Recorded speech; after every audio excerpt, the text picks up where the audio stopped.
తెలంగాణ ప్రజలు గత 2 సంవత్సరాల నుండి ఎన్నో సమస్యలతో కొట్టుమిట్టాడుతున్నారు. వాళ్ళ జీవితాలను స్పృశించే పరిస్థితి ఈరోజు లేదు. కన్నీరు మున్నీరుగా విలపిస్తున్నారు. మరి ఈరోజు న్యూస్లో వస్తుంది, ఒక మహిళా ఐఏఎస్ అధికారిని ఒక మంత్రి వేధిస్తున్నాడు అని చెప్పేసి. అంటే ఎంత తెలంగాణ మహిళలు గౌరవింపబడే నేల, మహిళలను పిల్లలను ఎంతో జాగ్రత్తగా కేసీఆర్ గారు, ఆనాటి మంత్రివర్గము, ఆనాటి అధికారులు అందరూ కూడా చాలా జాగ్రత్తగా కాపాడుకున్న రోజుల నుండి షీ టీంలు, అదేవిధంగా 15,000 మంది మహిళా పోలీస్ అధికారులను నియమించుకొని పిల్లలను, మహిళలను, వృద్ధులను కాపాడుకున్న ఈ నెలలో ఈరోజు కాంగ్రెస్ వాళ్ళు ఎక్కడికి దిగజార్చిందంటే, ఈరోజు మహిళా ఉన్నతాధికారులను, వాళ్లను మంత్రులు అత్యంత అసభ్యకరమైన రీతిలో వేధించే స్థాయికి తెలంగాణలో పరిపాలన దిగజారింది. అదేవిధంగా మరి కృష్ణా ఎన్నో సమస్యలు ఉన్నాయి. నిజంగా ప్రతి సమస్యలు లేని రోజు లేదు తెలంగాణలో గత 2 సంవత్సరాల నుండి. మరి కృష్ణా జలాలు ఆంధ్రప్రదేశ్ పట్టపగలే దోచుకొని పోవడానికి ప్రయత్నం చేస్తూ ఉన్నది. గోదావరి జలాలు కానీ, కృష్ణా జలాలు కానీ ఈరోజు మరి ఇక్కడ ఉండే ముఖ్యమంత్రి, మంత్రులు కళ్ళప్పగించి చూస్తున్నారు. పాలమూరు రంగారెడ్డి 90% పూర్తయిన పాలమూరు రంగారెడ్డి ఎత్తిపోతల పథకాన్ని ఈరోజు 10% మిగిలి ఉన్న పాలమూరు రంగారెడ్డి ఎత్తిపోతల పథకానికి 10% నిధులు ఇచ్చే గుండె కూడా రేవంత్ రెడ్డి గారికి రావడం లేదు. పాలమూరు బిడ్డ అనేది చెప్పుకునే వ్యక్తి. అదేవిధంగా మరి ఘోరమైన విషయం ఏంటంటే, చాలా డిపార్ట్మెంట్లో గత 6 నెలల నుంచి ఉద్యోగస్తులకు కాంట్రాక్ట్ మరియు అవుట్సోర్సింగ్ ఉద్యోగస్తులకు జీతాలు లేవు. వాటి గురించి ఎవరు కూడా మాట్లాడడం లేదు. ఇంకా ఘోరమైన విషయం ఏంటయ్యా అంటే, పెన్షనర్స్కు పాపం 60 సంవత్సరాల వయసు నుండి 30 సంవత్సరాల జీవితం మరి ప్రభుత్వంలోనే గడిపి పెన్షన్ తీసుకొని మరి కృష్ణారామ అంటూ మరి వాళ్ళ ఆరోగ్యాన్ని బాగు చేసుకుందాం, ఏదో ఇల్లు కట్టుకుందాం అంటే వాళ్ళకు పెన్షన్ కూడా రాని పరిస్థితి. వాళ్ళు కూడా అసెంబ్లీని ముట్టడి చేసే పరిస్థితి. వృద్ధులు అసెంబ్లీని ముట్టడి చేసే పరిస్థితి. మరి కాంట్రాక్టర్ బిల్స్ రాక, సర్పంచ్లు కాంట్రాక్టర్లు బిడ్స్ రాక వాళ్ళు కూడా అసెంబ్లీని ముట్టడి చేసే పరిస్థితి.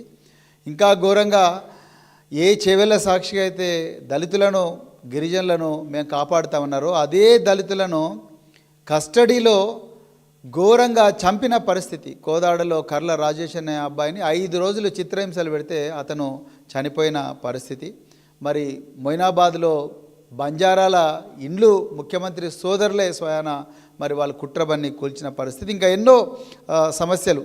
మరి 8,000 కోట్ల రూపాయల బకాయిలు, విద్యార్థులకు రావాల్సిన ఫీ రీయింబర్స్మెంట్ ఇంతవరకు రాని పరిస్థితి. ఇంకా ముఖ్యంగా హైదరాబాద్ నగరం నడిబొడ్డున ఉండే అన్ని భూములను 9,200 ఎకరాల భూములను అప్పనంగా రియల్ ఎస్టేట్ వ్యాపారులకు ప్రభుత్వం నిస్సిగ్గుగా అప్పగించే పరిస్థితి. మరి మొన్న హైదరాబాదు గచ్చిబౌలిలో సుప్రీంకోర్టు, కంచా గచ్చిబౌలిలో సుప్రీంకోర్టు చివాట్లు వేసిన తర్వాత ఆపిన భూసేకరణ మళ్ళీ ఇప్పుడు ఉర్దూ యూనివర్సిటీలో కూడా 50 ఎకరాల భూమిని మరి కొట్టేయాలని ప్రభుత్వమే చూస్తుంది. ఈ సమస్యల మీద వీరోచితంగా పోరాడుతున్న బీఆర్ఎస్ పార్టీకి అడ్డుకట్ట వేయాలని తెలంగాణ తొలి ముఖ్యమంత్రి, తెలంగాణ సాధకులు, స్వాప్నికులు మరి గౌరవ కేసీఆర్ గారిని, హరీష్ రావు గారిని, కేటీఆర్ గారిని, వారితో పనిచేస్తున్న సీనియర్ నాయకులను జైలుకు పంపించాలనే ఒక భారీ కుట్ర తెలంగాణలో జరుగుతున్నది. దాని మీదనే ఈరోజు మేము ప్రెస్ కాన్ఫరెన్స్ పెట్టినాం. ఎందుకంటే తెలంగాణ ప్రజలకు అటెన్షన్ డైవర్షన్లో సిద్ధహస్తుడైన రేవంత్ రెడ్డి అసలు సమస్య నుండి తెలంగాణ ప్రజల దృష్టి మరల్చడానికి రకరకాల ఇన్వెస్టిగేషన్లు, సిట్టులని ఏవో డ్రామాలు రోజు చేస్తూనే ఉన్నాడు. ఏవి నడవకపోతే తీవ్రమైన దుర్భాష బయట, అసెంబ్లీ లోపల దుర్భాషలు ఆడుతున్న పరిస్థితి. ఈరోజు మరి కేసీఆర్ గారిని, కేటీఆర్ గారిని, హరీష్ రావు గారిని అక్రమ కేసుల్లో, వాళ్ళతో పనిచేసిన సీనియర్ నాయకులు అక్రమ కేసులో ఇరికించే ఒక భారీ కుట్ర ఈరోజు తెలంగాణలో జరుగుతున్నది. దాని మీదనే ఈరోజు మాట్లాడాలని ఈ ప్రెస్ కాన్ఫరెన్స్ పెట్టడం జరిగింది. మరి తెలంగాణ ప్రజలకు తెలవాలి, ఈయన ప్రభాకర్ రావు గారు, దయచేసి ఈయన చూడండి, ఎంతో గొప్ప సర్వీసు చేసిన అధికారి ఈయన. మరి టి ప్రభాకర్ రావు, ఈ ప్రభాకర్ రావు ఈరోజు A1 నిందితుడిగా చేసిండు.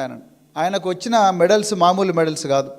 ఆయన ఈరోజు కేంద్ర హోంమంత్రి అమిత్ షా గారు ఆయనకు అత్యంత ఉత్తమ ఇంటెలిజెన్స్ అధికారిగా అమిత్ షా గారు ఈయనకు మెడల్ ఇచ్చిండ్రు. భారతదేశం యొక్క అధ్యక్షులు అంటే ప్రెసిడెంట్ ఆఫ్ ఇండియా ఈ ప్రభాకర్ రావు గారికి శౌర్య పథకం ఇచ్చిండు, పోలీస్ మెడల్ ఫర్ గ్యాలంటరీ. ఈ దేశంలో అలాంటి శౌర్య పథకం వచ్చిన వాళ్ళు ఒక 3,000 మంది, 3,000 నుంచి 4,000, 5,000 మంది మాత్రమే ఉంటారు ఈ దేశంలో.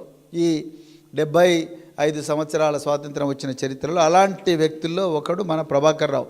అదేవిధంగా presidents police medal for distinguished service, అదేవిధంగా ఇండియన్ పోలీస్ మెడల్, అదేవిధంగా సేవా పథకం. అంటే ఆయన ఫోటోలోనే మీకు క్లియర్గా కనిపిస్తుంది, ఆయన చెస్ట్ మీద ఎన్ని మెడల్స్ ఉన్నాయో చూడండి. అలాంటి ప్రభాకర్ రావు ఈరోజు A1గా మార్చిండు రేవంత్ రెడ్డి ప్రభుత్వం. ఈ విషయం చెప్దామనుకున్నాం ఈరోజు తెలంగాణ ప్రజలకు. మరి ఆయన చేసిన పాపం ఏంది? చట్టబద్ధంగా డ్యూటీ చేయడమే ఆయన చేసిన పాపమా? ఇలా ఎంత ఘోరం అంటే, ఈ దేశంలో టెర్రరిస్టులను, వామపక్ష తీవ్రవాదులను కూడా 14 రోజుల పోలీసు కస్టడీలో ఎప్పుడు కూడా పెట్టరు. కానీ ఈ ప్రభాకర్ రావును, డాక్టర్ ప్రభాకర్ రావును 14 రోజుల పోలీస్ కస్టడీలో చిత్రహింసలు పెట్టడమే కాకుండా 200 గంటలు మళ్ళీ బయట కూడా ఆయనను విచారించిండ్రు. తెలంగాణ ప్రజలకు తెలవాల్సింది ఏంటంటే, ఈ ప్రభాకర్ రావు గారి మీద మిగతా అధికారుల మీద మిగతా అధికారులు ఇంకా చాలామంది మీద కూడా విపరీతమైన ఒత్తిడి రేవంత్ రెడ్డి ప్రభుత్వం తీసుకొస్తున్నది. ఏమని? మీరు ఎట్లనే చేసి కేసీఆర్ గారి పేరు చెప్పండి. ఇప్పుడు వాళ్ళకి కావాల్సిందంత అదే, కేసీఆర్ గారి పేరు చెప్పండి, హరీష్ రావు గారి పేరు చెప్పండి, కేటీఆర్ గారి పేరు చెప్పండి, లేకపోతే వాళ్ళతో పనిచేసే సీనియర్ నాయకుల పేర్లు చెప్పండి, మిమ్మల్ని వదిలేస్తాం. వీళ్ళు అత్యంత కమిట్మెంట్తోని, నిజాయితీతోని, నిబద్ధతతోని ఈ దేశ రక్షణ కోసం ప్రాణాలు అడ్డుపెట్టి పోరాడితే వీళ్ళ మీద ఎంతో ఘోరమైన 3rd డిగ్రీ మానసిక టార్చర్ ప్రయోగిస్తున్నారు. వీళ్ళు నిజాలే చెప్తున్నారు.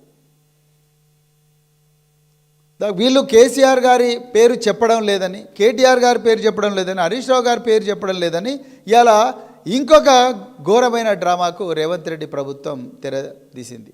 అది ఏంటయ్యా అంటే, సిట్టు 2024 మార్చి నెలలో ఒక ఏసీపీతో ఏర్పాటు చేసిండ్రు. ఆ ఏసీపీతో ఏర్పాటు చేసిన సిట్టులో ఏమీ తేలలేదు. ఇంకా మనకు తెలంగాణలో, మనకు తెలుగు రాష్ట్రాల్లో చాలా సీరియల్స్ ఉంటాయి. ఈ ట్యాపింగ్ వ్యవహారం అంతా కూడా సీరియల్స్ లాగా నడిపిస్తున్నాడు రేవంత్ రెడ్డి.